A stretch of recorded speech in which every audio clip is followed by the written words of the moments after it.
And welcome to episode 20 of The Capitolist. 20. 20. The final episode of season 1 of The Capitolist. That's it. Not slated for Netflix anytime soon, but... Working on it. Yeah, working on that one.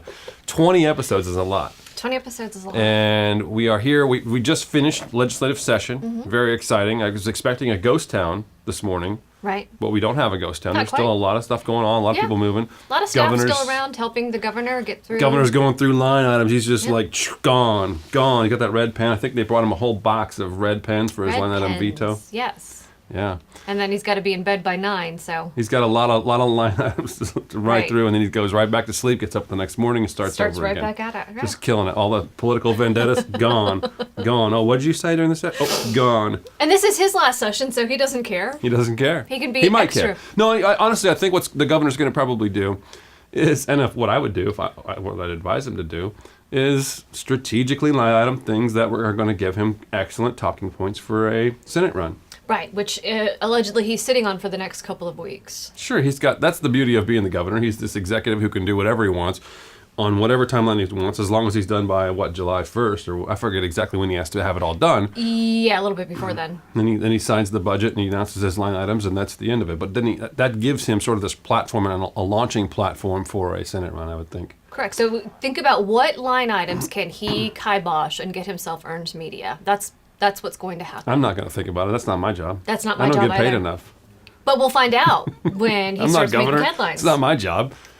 That's But I did not- have fun. My my first job. year we had fun. We tweeted out we had actual red veto pens. We actually did have those with Rick Scott's signature on the pen. We gave those out. You're so creative. Yeah, it was Yeah. fun. Yeah. But there's other people in the race. We have a governor's race going on. Right, we do. We've got as of right now. Now again, this could change in the next minute. In the minutes, 48 hours in the minutes between now, as taping we tape. and broadcast, which could be, it could be a very small amount of time for all our viewers know. Right. But Richard Corcoran still has not announced for governor. Not governor, not attorney general either. He He's hasn't wasting announced time. for anything. Time's ticking, Mr. Speaker. The clock is ticking. You're running out of time. You've got to make a choice. Might as well announce for attorney general now, I say. You're the front runner, automatic. You're a shoo-in. A shoo-in. But you could also do some damage in the governor's race too. But that's all he could do is do damage, and who wants to do He just could damage? win. Anything can happen. It's wide open. He could win. I don't think it's that He'd wide have open. to do some crazy stuff. So he'd have to do some creative things. But who knows? And he has up to this point, but still, it's still Adam Putnam's race to lose. Well, that's true. It's still Adam Putnam's race to lose. He's got a lot of money. I think his main challenger currently in the race, Mr. DeSantis, has to raise a lot of money. People are saying, no, he's going to do it. No, we do think Sheldon Adelson will probably write him a big fat check. I wrote a week or two ago that he still hasn't done so. Adelson is on his fundraising team and hadn't written him a check yet. But I think, and I'm hearing rumors that that's probably going to change, so we'll see if I'm right. Do you think that has anything to do with where Corcoran goes? Maybe. I mean, I think maybe Richard Corcoran thinks that if that money doesn't come into play, that maybe he can get some of that money. But I don't know. It's so hard to I'm speculate. not that inside, no. Not that at me I'm either. very inside, but not that far. Right, okay. So then we could look at the Democrat side too. Sure. We've got a big announcement on the Democrat side. Bob is? Graham's daughter just knocked down a huge endorsement. Gwen Graham. Bob Graham's daughter Gwen Graham. just locked down the dean of the Scream, Howard Dean. Yeah! You know what I'm talking about. Howard Dean. Yes, I think He that, endorsed. but I think that particular scream it arguably cost him the race. I mean, there was always rumors and speculation that You're that just particular... saying that because I asked you to. I had to look the guy up again. I didn't remember him. Vermont does not really I don't think that factor in my life. Scream cost him the race. He lost the race because he was a goofball liberal. Right, well, there was something very Baptist evangelistic crazy screaming on stage. But that was just the one scream. There's no way that cost them the race. I There's don't know, I no just- way. there Yeah, was they a played it over and demeanor. over again. I mean, isn't it funny, though, in the modern campaign era we are in now, with Donald Trump as president and all the things that happened in 2016, Right. and we look back at this race in 2004 with Howard Dean and the scream, and we say that cost him the race. There is no way. A more dignified, demure country then. Anyone who goes to YouTube, and I guarantee the hits on YouTube after watching our show across the country are going to go up. Massive. But if you watch that scream, play the scream. We're going to South Carolina and Oklahoma and Arizona and North Dakota and New Mexico. And we're going to California and Texas and New York. And we're going to South Dakota and Oregon and Washington and Michigan. And then we're going to Washington, D.C. to take back the White House. Yeah! It's just not that big a deal in the modern political era. But it was then, and that's when it mattered. So it doesn't matter now at all. No. Does that make But sense? what matters is that he's a liberal nut job and he endorses Gwen Graham. They are dragging Gwen Graham away from this staked out position she has, trying to pretend she's a centrist. She's even running from some of the things she said about guns, and she's moving more and more. She's being pulled more to the left, which is going to hurt her in a general election. Mark my words. Okay. I processed everything you just said, and I tend to agree, yes. Yes. Andrew Gillam's going to walk all over her in the general Andrew in the Gillum is primary. killing it. I mean, I know you don't pay attention to his social media and all the rest of it, but he's killing it. So I mentioned Andrew Gillum because in a few minutes we are going to be joined by one of his advisors, Kevin Cate of CateCom, and we have from Frontline Strategies, Brett Doster. Brett Doster. Instead of the usual crew of lobbyists, since Right. session is now over, we're bringing in some heavy hitter campaign experts, and they're going to duke it out. Hopefully, we'll get a little bit of fireworks. Well, they're We'll both see. hilarious, so I estimate this could be quite funny. They're hilarious, and they're at the top of their game. These guys are just excellent strategists. They know what's going on. We're going to ask them a little bit about the 2018 election cycle and what we can expect. So stay with us, and we'll be right back after this.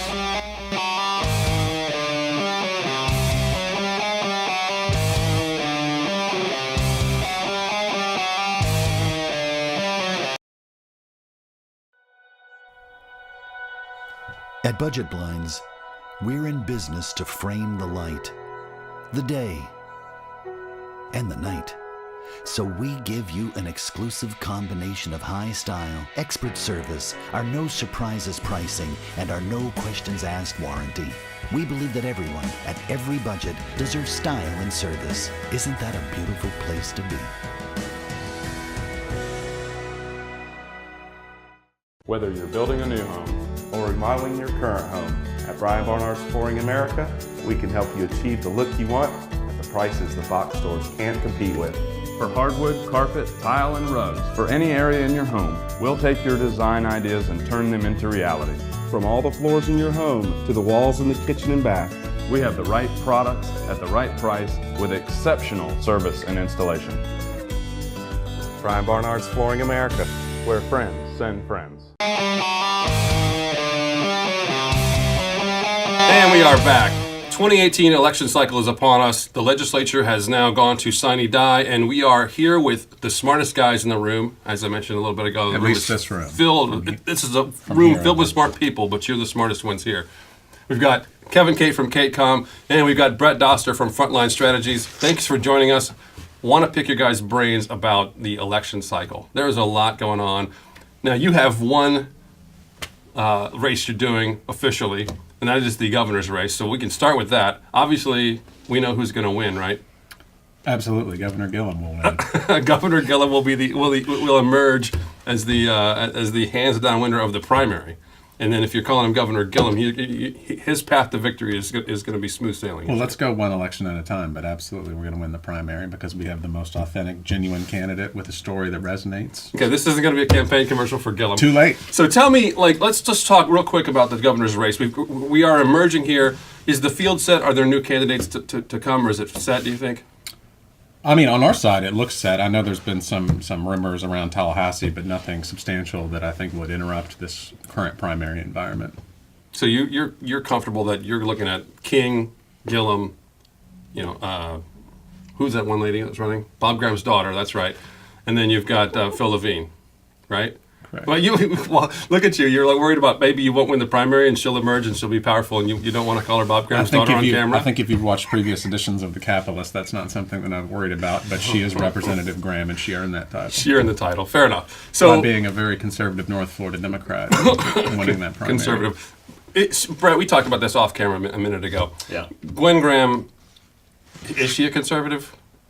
No, I don't think you can put anybody in the Democrat side as a conservative or label them as a conservative. I think that Gwen Graham offers some unique possibilities for the Democrats because she has some stored up political capital because of her father's name. Bob Graham. Yeah, exactly. And he's perceived as being kind of a moderate, Southern Democrat, and I think that helps her in a general election. So that could be good for the Democrats. So, but it doesn't help her necessarily in the primary, though. So you wanted to first off, push her to the middle, her right? own words, she's called herself a very conservative Democrat, and to steal Obama's line about Hillary Clinton in the primary in 2008, she walked around like she was Annie Oakley. So she's vulnerable on gun issues, having her record in Congress and her campaign there. And I do think that maybe Brett does want to face her in the general election, which I, maybe don't blame him. But I do think that Andrew Gillum will come out of this primary because he's got the energy, he's got the on-the-ground game, and it's trending our way.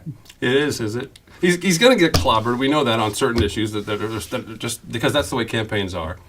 He's going to get clobbered there. What is his message? That's how is it different than say a Levine or a Graham? Well, I learned long ago with the false equivalencies that come during campaigns, especially from your former employer Rick Scott. Yes, go on. It doesn't matter what you're running for. If there's not something, they'll invent something and make it something. So we're not running looking at any of the attacks that may come because Andrew Gillum has overcome challenge after challenge his entire life, and as a child. Growing up in a household of a construction worker and a school bus driver, he shouldn't be where he is. He shouldn't be mayor, according to the odds. So each one of these challenges that comes, he'll be happy to overcome them. Good. All right. This ends your campaign commercial. I'm sure my phone isn't going to ring because Bob Graham's daughter isn't going to call me and complain. But we're going to turn now to the Republican side. Sure. Brett, we've got Adam Putnam sort of in the front-running status. He's got a lot of money. We've got Ron DeSantis trying to catch him on the fundraising side. I'm not sure if he's going to be able to do that. Does he need to do that? Oh, yeah, he does. I mean, look, Brian, we were talking about the Alabama U.S. Senate primary, and War Eagle. There you War go. Eagle. Exactly. Yes. And what I will tell you is that the Trump endorsement has limitations in a primary. I think that the Republican and Democrat primary audience continues to be very ideologically driven. It continues to be a bit more focused on the issues. So you've got to have more than just one endorsement to get through a primary process. And DeSantis is going to have to show that he can put the complete package together. So with those factors being considered, you'd still have to say that Adam Putnam's the front runner right now. He's the one to beat. Yeah, he's got a lot of dough. And then we've got Corcoran. Does Corcoran get in? We've got, as we're filming the show, he could jump in any between the time we stop the recording and the time that it goes to air. But does he get in? Politics is it's a game of opportunity, right? And sure. Corcoran knows that. He's a very savvy political operator. Some would say that's his strength and weakness as the House Speaker. Mm-hmm. So what I would say is if Corcoran gets in the governor's race, I think he starts out knowing that he's a long shot candidate. I think you're hearing a lot more chatter about him potentially getting in the Attorney General's race, where I think he would probably be an immediate front runner on the Republican side. So you have to look at those things. I think he's probably counting his opportunities right now, and we'll know in a couple weeks. His folks, when you talk to them, there's absolutely no way they're going to run for Attorney General. That's what they say. But again, we all know how that goes in politics, and it is a game of opportunities. And so it's interesting that you say that. I think I've said it a number of times on the show over the past season, and it's going to be interesting to watch. When I come back, we're going to cut to a break, but when I come back, I want to talk to you guys about some other down ballot races and just figure out what you guys think On about. Richard Corcoran, can I just say something real quick? Do we have time? Only if I can say we're really short on time. His acumen is a little overrated when people talking about his political moves. I mean, this is a guy who lost, and we're old enough to remember, to Nancy Argenziano, and spent part of his last speakership debating Mayor Gillum and not doing so well. So I just don't want to overstate the influence of Richard Corcoran. Brett, 30-second rebuttal, go. So, look, I don't want to sound like I'm a Richard Corcoran apologist right now, but, losing to Nancy Argenziano may actually be a badge of honor in a Republican primary, okay? He was at least standing up for, something that was principled at the time. So we are going to come back. This is fun. We'll have some fun in a minute. Stay with us.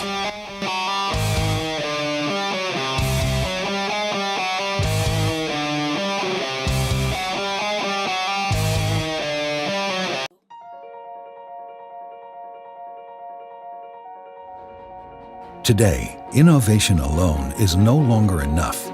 For more than 120 years, the people of Harris have been going beyond innovation, challenging preconceived ideas, pushing technical boundaries, disrupting business models, inventing entirely new solutions, and anticipating new possibilities. The result isn't just innovation, but affordable innovation. Innovation that helps our customers conquer their biggest challenges, that improves lives and increases personal safety across a wide range of markets and industries, and in some of the world's harshest and most demanding environments.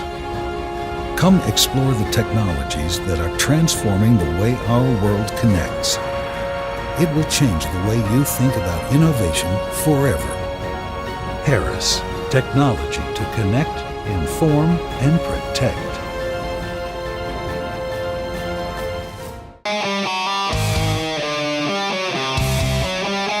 And we are back, and I want to turn now to the Senate race, the U.S. Senate race between Rick Scott and Bill Nelson. That's going to be the driver this time around. In 2010, when Scott ran, the governor's race was where all the money got spent. Now it's going to be in the Senate race, and Adam Putnam and his $20 million, $25 million, $30 million, whatever he gets to in this race. It's going to pale in comparison to what's spent in the Senate race. How does the Senate race, how do those dollars impact down ballot races? Does the turnout there going to be a coattail situation? Well, ironically, Brian, I don't think that U.S. Senate races have what you would call a coattail effect. I do think gubernatorial races do, right? Your executive branches. But the congressional races and the U.S. Senate races tend to be judged by the voters somewhat separately from the rest of the national issues, state issues. That's right. Exactly. People generally don't elect someone to the U.S. Senate because they see the U.S. Senate as a big jobs creation engine in the state. They will, as in Rick Scott's re-election, they'll give you credit for jobs that have been created when you're either a governor or running for governor. So the reality is, it's going to be a tough race. It's going to be a national race, is what it's going to come down to. It's really going to be more of a race between between Mitch McConnell and Chuck Schumer is what's going to happen. And this is going to be a referendum on Senate leadership going into the next 6 to 12 years. Okay, that's going to be fun to watch. Now, you don't think that if there's $100 million on the Republican side, that doesn't have it's going to have some impact on down ballot, maybe statewide stuff, even legislative races.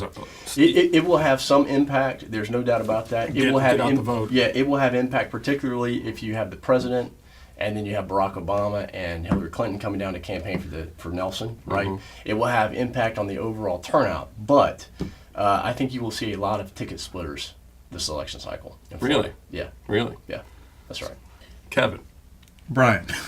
Let's talk a little bit about the money being spent on the Democrat side. Now, Glenn Graham's not going to pump a lot of money in, primary-wise, not comparatively speaking. What's the winning amount of money for the governor's race on the Democrat side? I think it's less about money on the Democratic side. Of course not. It's well, never about money. Listen, it's all about the you have an issues electorate, you guys care about. and Brett can back this up. The Democratic primary electorate is much smaller than a Republican primary electorate in off-cycle years.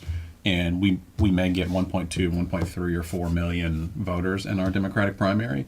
So when you're looking at that electorate, TV spending, which Philip Levine, one of the candidates for governor, has spent close to $5 million already, and he's polling around 7%. That's not going to get him there.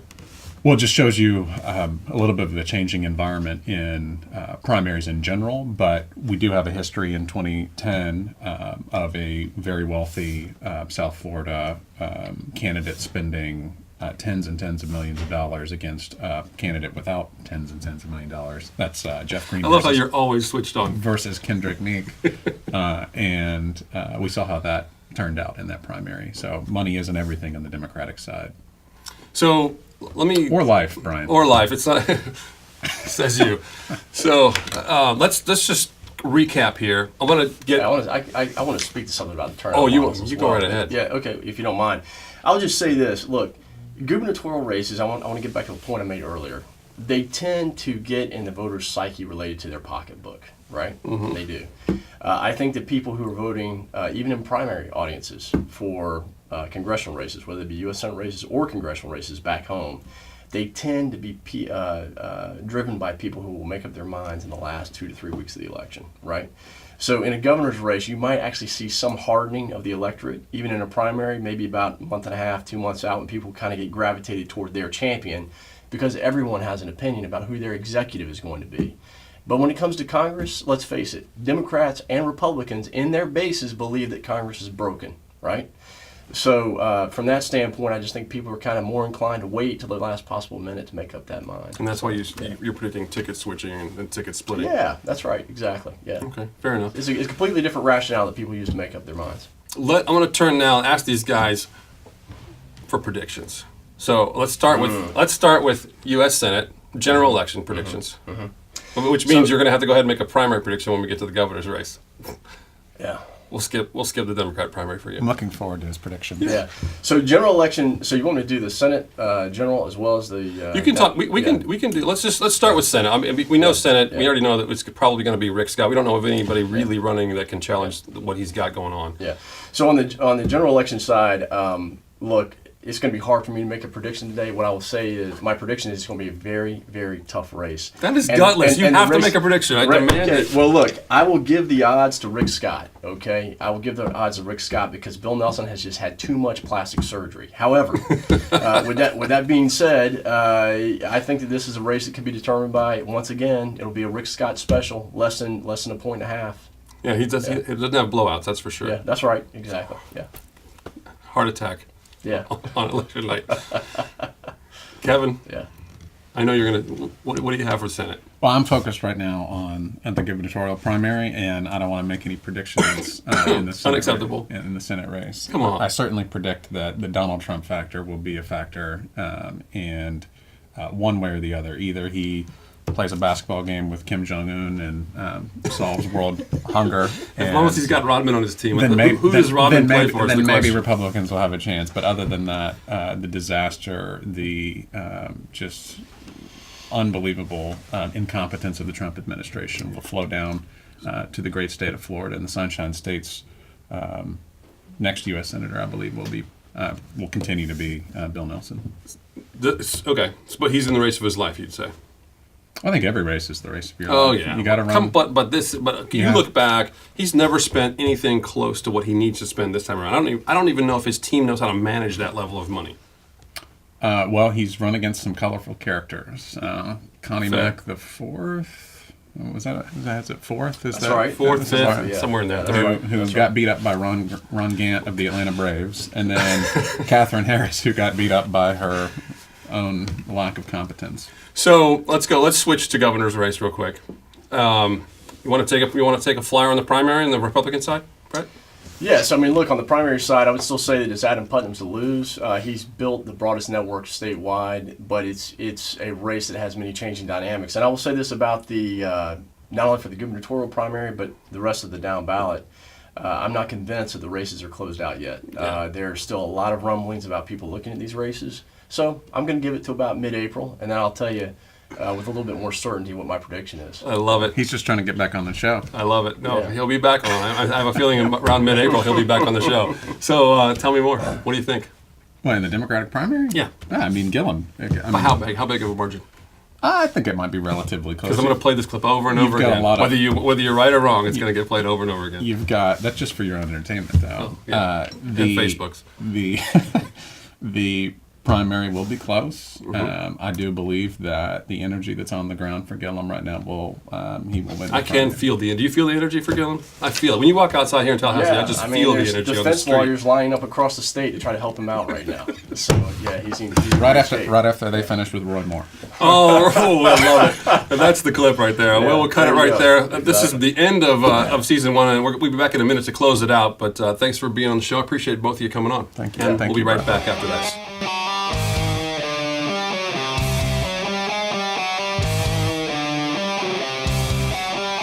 Whether you're building a new home or remodeling your current home, at Brian Barnard's Flooring America, we can help you achieve the look you want at the prices the box stores can't compete with. For hardwood, carpet, tile, and rugs, for any area in your home, we'll take your design ideas and turn them into reality. From all the floors in your home to the walls in the kitchen and bath, We have the right products at the right price with exceptional service and installation. Brian Barnard's Flooring America. Where friends send friends. At Cabela's Salon and Spa, we love clients like you. Cabela's has the most talented beauty industry professionals in Midtown Tallahassee. Ranked as one of the most popular salon and spas, Cabela's combines an elegant environment with warm and welcoming customer service. Cabela's is known for impeccable hair care expertise, from innovative cutting techniques to the latest trends for color. Cabela's is the place to go for Halo Couture hair extensions and luxurious Brazilian blowout treatments. All of our stylists are highly trained, creative, and committed to understanding the needs and desires of our clients with a focus on maintaining the integrity of your hair. As a full-service salon and spa, Cabela's offers luxurious manicures and pedicures and waxing services, as well as eyelash extensions, microblading, skincare, spray tans, and of course, massage services. Make an appointment and discover why you belong at Cabela's Salon and Spa.